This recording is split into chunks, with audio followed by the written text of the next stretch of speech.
श्रीमद् भागवत कथा एवं श्री राम कथा की अमृत वर्षा के लिए भागवत किंकर पूज्य श्री हर्षित कृष्ण जी के YouTube चैनल को सब्सक्राइब करें। एक दिन राजा परीक्षित अपने राजभवन में उन्होंने पुराने मुकुट निकलवाए जो उनके पूर्वजों के द्वारा जीत कर लाए हुए थे। उसमें से एक मुकुट को धारण किया, सोने का वो मुकुट था। और राजा परीक्षित शिकार खेलने के लिए आज वन में चले हैं। तो जैसे ही परीक्षित सुदूर वन में निकल गए, महाराज आज कलयुग परीक्षित की बुद्धि पर बैठ गया। भैया ध्यान देना, बहुत अच्छा संदेश दे रही है कथा।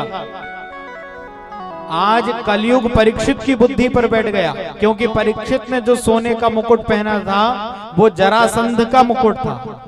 जरासंध की अधर्म की कमाई से कमाए हुए धन से बना वो मुकुट था। महाराज जाकर के समीक मुनि का अपमान कर दिया राजा परीक्षित ने। समाधि में बैठे समीक मुनि के गले में मरा हुआ सर्प अपने बाण से उठा करके डाला। गुरु पुत्रों ने जाकर के, महाराज गुरु शिष्यों ने जाकर के गुरुपुत्र श्रृंगी ऋषि को बताया कि तुम्हारे पिता समाधि में बैठे थे और हस्तिनापुर नरेश परीक्षित ने उनके गले में मरा हुआ सर्प डाल दिया। तो कौशिकी नदी में स्नान कर रहा था वह बालक, तुरंत ही नदी का जल हाथ में लिया। क्या समझता है हस्तिनापुर का राजा परीक्षित अपने आप को?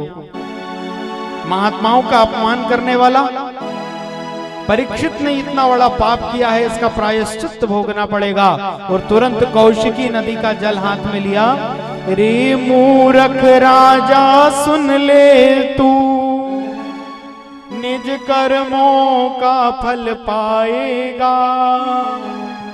आज से ठीक 7वें दिन तक छक तुझको डस जाएगा। आज से ठीक 7वें दिन तक छक तुझको डस जाएगा। आज से ठीक 7वें दिन तक छक तुझको डस जाएगा। मैं श्राप देता हूँ कि इति लंघित मर्यादम तक्षकः सप्तमे हनि तदंक्षयति स्म कुलांगारम च ओदितो में तद्दुहम्। राजा परीक्षित ने अपनी मर्यादा का त्याग किया है। आज से 7वें दिन तक्षक नाग के डसने से परीक्षित की मृत्यु होगी। परीक्षित लौट करके आए, जो मुकुट उतारा तो महाराज फूट फूट कर रोने लगे। मैंने क्या कर दिया? हमारे कुल में ब्राह्मणों का इतना सम्मान हुआ है, मैंने अपने कुल की कीर्ति को कलंक लगा दिया। मुझे दंड मिलना चाहिए। रो रहे हैं हस्तिनापुर नरेश परीक्षित। इधर महाराज गुरुपुत्र श्रृंगी ने समीक मुनि के गले से सर्प निकाला। समीक मुनि की समाधि खुली। कहा बेटा क्यों रो रहे हो? बोले बेटा, बोले पिताजी, हस्तिनापुर के राजा परीक्षित ने आपके गले में मरा हुआ सर्प डाल के चले गए। बेटा श्रृंगी, तूने श्राप तो नहीं दिया? बोले पिताजी उसी समय दे दिया। ये क्या किया श्रृंगी? परीक्षित की बुद्धि पर कलयुग बैठा हुआ था। परीक्षित तो धर्मात्मा राजा है।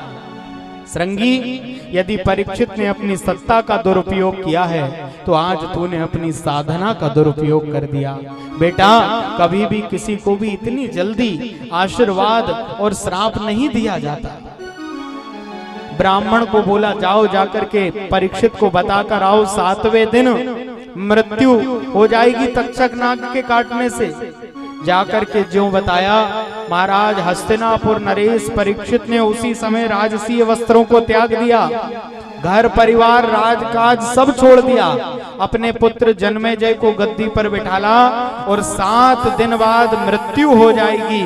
इसलिए राजा परीक्षित अपनी मुक्ति का उपाय खोजने के लिए हस्तिनापुर की राजधानी को छोड़कर वन की ओर चल दिए। भैया, हस्तिनापुर नरेश परीक्षित गंगा मैया के तट पर आए और भगवान से प्रार्थना करी कि प्रभु, जब मैं माता के गर्भ में था तो एक ब्राह्मण ने ब्रह्मास्त्र चला दिया था। आप मेरी माँ के गर्भ में रक्षा करने के लिए आए थे। आज एक ब्राह्मण ने वाक वज्र चला दिया है, मेरी रक्षा करने आ जाओ। गंगा मैया के तट पर बैठकर राजा परीक्षित ने आवाहन किया। महाराज उसी समय पूरे ऋषि मंडली के बीच में गंगा तट पर जहां राजा परीक्षित बैठे हैं, वहां पर महाराज क्या देखा, करोड़ों करोड़ों सूर्य के समान जिनके रोम रोम से कोटि कोटि चंद्रमाओं की कांति और सूर्य का तेज निकल रहा, ऐसे नन्हे से स्वरूप में कौपीन धारण किए हुए यज्ञोपवीत सुंदर ललाट चंदन लगा हुआ महामुनि सुखदेव का आगमन हो गया। बोलो सुखदेव भगवान की जय, सुखदेव भगवान की जय। और जैसे ही हस्तिनापुर नरेश परीक्षित ने महामुनि सुखदेव को देखा, चरणों में दंडवत गिर करके प्रणाम किया। गुरुदेव, मरने वाले को क्या करना चाहिए? भैया ध्यान देना, हम सब यहाँ जितने भी बैठे हैं सब मरने वाले हैं। हम सब कौन हैं? मरने वाले। और परीक्षित का प्रश्न है, मरने वाले को क्या करना चाहिए?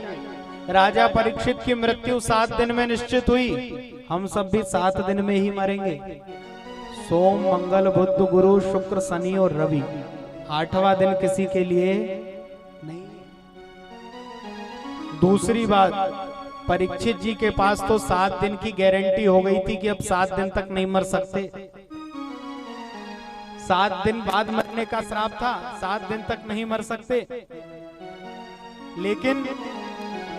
लेकिन महाराज हमारे पास कोई गारंटी नहीं है। अभी यहाँ बैठे हैं, कल बैठे रहेंगे कि नहीं, इसकी कोई गारंटी नहीं। अगले पल क्या होगा आपकी हमारी किसी की कोई गारंटी नहीं।